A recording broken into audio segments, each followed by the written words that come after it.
Friends, welcome my channel. आज हम chapter 4 के MCQs शिक्षा मनोविज्ञान की विधियां लेकर के उपस्थित हैं।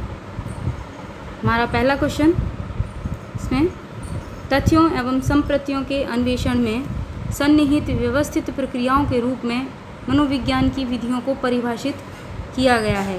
यह कथन किसका है? यह एटकिंसन, वर्ने एवं वुडवर्थ का है। सेकंड क्वेश्चन, निरीक्षण विधि के सही चरणों का क्रम क्या होगा? निरीक्षण विधि के सही चरणों का क्रम सबसे पहले आएगा इसमें सेकंड नंबर, यानी योजना का सुचारू क्रियान्वयन, फिर आता है व्यवहार का अंकन और फिर आएगा सारणीयन एवं विश्लेषण। इसलिए इसमें जो सही आंसर होगा वो डी वाला होगा। ये अगला क्वेश्चन है, प्रयोग परिकल्पना के परीक्षण की एक विधि है। प्रयोग परिकल्पना के परीक्षण की एक विधि है, यह कथन किसका है? तो यह कथन आपका ज़होदा एवं अन्य का है। अगला क्वेश्चन है, प्रयोगात्मक विधि का गुण नहीं है। इनमें से कौन सा ऐसा गुण है जो प्रयोगात्मक विधि का गुण नहीं है? तो देखिए, वस्तुनिष्ठता होती है प्रयोगात्मक विधि में, सार्वभौमिकता भी होती है और कार्यकाल संबंध भी होता है, लेकिन व्यक्तिनिष्ठता नहीं होती है। ठीक है, इसका आंसर होगा व्यक्तिनिष्ठता। अगला क्वेश्चन है, शिक्षा मनोविज्ञान की अध्ययन पद्धतियों को मुख्य किन दो वर्गों में विभाजित किया जा सकता है? यानी दो रूपों में, दो वर्गों में, दो भागों में विभाजित की गई हैं शिक्षा मनोविज्ञान की पद्धतियाँ या विधियाँ। तो वो कौन से दो रूप हैं जिसमें उनको विभाजित किया गया है? तो वो दो रूप हैं आपके, एक तो आत्मगत विधियाँ हैं और एक वस्तुगत विधियाँ हैं। तो इसमें आंसर है डी। अगला क्वेश्चन, आत्मगत विधियों के अंतर्गत कौन सी दो विधियाँ प्रमुख हैं? आत्मगत विधियों के अंतर्गत कौन सी दो विधियाँ प्रमुख हैं? कौन सी विधियाँ इसमें प्रमुख हैं? मेन विधि है एक तो अंतर्दर्शन विधि और एक आती है अंतरानुभावों की संचय विधि। अगला क्वेश्चन, अंतर्दर्शन विधि में क्या गुण है?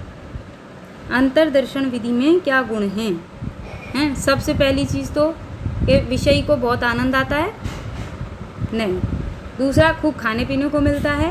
अरे अंतर्दर्शन विधि है, खाने पीने से इसका कोई संबंध नहीं है। इसके अलावा प्रयोगशाला की आवश्यकता नहीं होती।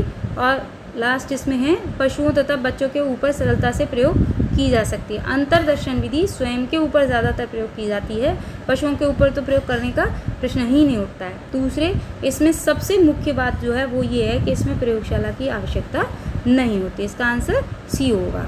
8वां क्वेश्चन, प्रयोगात्मक विधि में क्या गुण पाया जाता है? तो प्रयोगात्मक विधि में क्या है? धन कम लगता है? नहीं, धन तो बहुत ज़्यादा लगता है। प्रयोगशाला में अगर हम प्रयोग करेंगे तो वहाँ एपरेटस हमें बहुत महंगे लेने पड़ेंगे। अच्छा, उसी हिसाब से हमारा समय भी लगेगा। जिस हिसाब के एपरेटस होंगे उसी हिसाब से समय भी लगेगा। निष्कर्ष अधिक सत्य होंगे, विशेषज्ञ की आवश्यकता नहीं होती। नहीं, लेकिन अगर हम प्रयोगशाला में कोई कार्य करेंगे तो हमें विशेषज्ञ की विशेष रूप से आवश्यकता होगी। तो इसमें जो आंसर आएगा वो आएगा निष्कर्ष अधिक सत्य होते हैं। अगला क्वेश्चन है, अंतर्दर्शन विधि में निरीक्षण किया जाता है।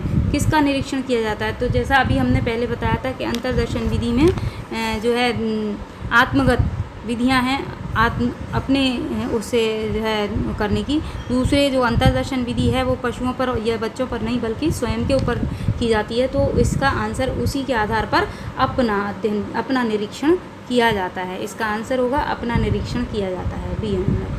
अगला क्वेश्चन है, प्रयोगात्मक विधि में अध्ययन किया जाता है। प्रयोगात्मक विधि में किसका अध्ययन किया जाता है? मानव व्यवहार का, पशु व्यवहार का, व्यक्तिगत भेदों का या अचेतन मन का? तो इसमें प्रयोगात्मक विधि में मानव व्यवहार का अध्ययन किया जाता है। अगला क्वेश्चन, आत्मनिरीक्षण विधि के संदर्भ में मस्तिष्क द्वारा अपनी स्वयं की क्रियाओं का निरीक्षण नामक परिभाषा किसके द्वारा दी गई है? Stout, Titchener, Woodworth, lock? तो ये परिभाषा लॉक के द्वारा दी गई है। अगला क्वेश्चन है, किस विधि के अंतर्गत शिक्षक या शिक्षार्थी अपनी मनोदशा का एक विधिवत अध्ययन स्वयं करता है?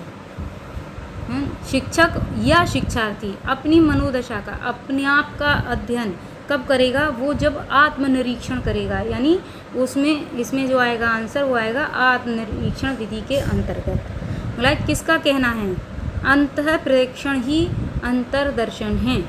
ये इनमें से किस मनोवैज्ञानिक ने कहा है? एंजिल, टिचनर, वुडवर्थ और स्टाउट में से ये अंतः प्रेक्षण ही अंतर्दर्शन है। तो ये आपका आता है आंसर, एंजिल के द्वारा बात कही गई है। अगला क्वेश्चन है, किस विधि के अंतर्गत शिक्षक या प्रयोगकर्ता छात्रों के व्यवहारों का अध्ययन एक नियंत्रित परिस्थिति में करते हैं?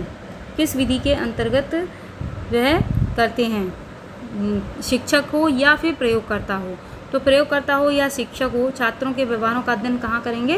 प्रयोगात्मक विधि के अंतर्गत करेंगे।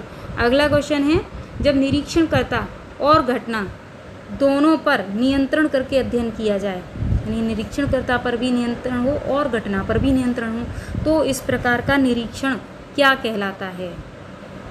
तो इस प्रकार का निरीक्षण औपचारिक निरीक्षण कहलाता है, यानी औपचारिकता मात्र की जाती है तो वो औपचारिक निरीक्षण कहलाता है। अगला क्वेश्चन है, किस विधि के अंतर्गत बालकों की समस्याओं का अध्ययन करने के लिए एक केस विवरण तैयार किया जाता है? बालकों की समस्याओं का अध्ययन करने के लिए, तो बालकों की समस्याएं किस में हम अध्ययन करते हैं? तो वो हमारा केस स्टडी होता है, जिसको हम कह सकते हैं कि इतिहास विधि कही जा सकती है। तो व्यक्तिगत इतिहास विधि जो है, जो वैयक्तिक इतिहास विधि है, उसके अंतर्गत हम बालकों की समस्याओं का अध्ययन करते हैं। अगला क्वेश्चन, किस विधि के अंतर्गत साक्षात्कारकर्ता और सूचनादाता दोनों आमने सामने बैठते हैं तथा साक्षात्कारकर्ता सूचनादाता से अध्ययन समस्या के संबंध में सूचना प्राप्त करने का प्रयत्न करता है? तो आमने सामने कब बैठते हैं? साक्षात्कार विधि में। ठीक है, तो इसका जो आंसर आएगा वो आएगा साक्षात्कार विधि। अगला क्वेश्चन, खुला प्रारूप और बंद प्रारूप दो तरीके के हैं, एक खुला प्रारूप और एक बंद प्रारूप। किस विधि के दो प्रकार हैं?